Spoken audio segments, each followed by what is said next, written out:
So what you do is you hold the navicular here, make sure they don't have a prosthetic leg, because you whip it off, or a knee that like needs to be replaced and doesn't have motion, because you're going to take it, not always getting audibles, you put your 2 fingers right on it, and then you're driving it. Make sure you don't dorsiflex too much, because you're driving here. So you come in.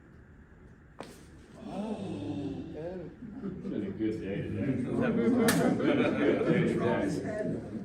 That is life-changing for someone with plantar fasciitis. Woo!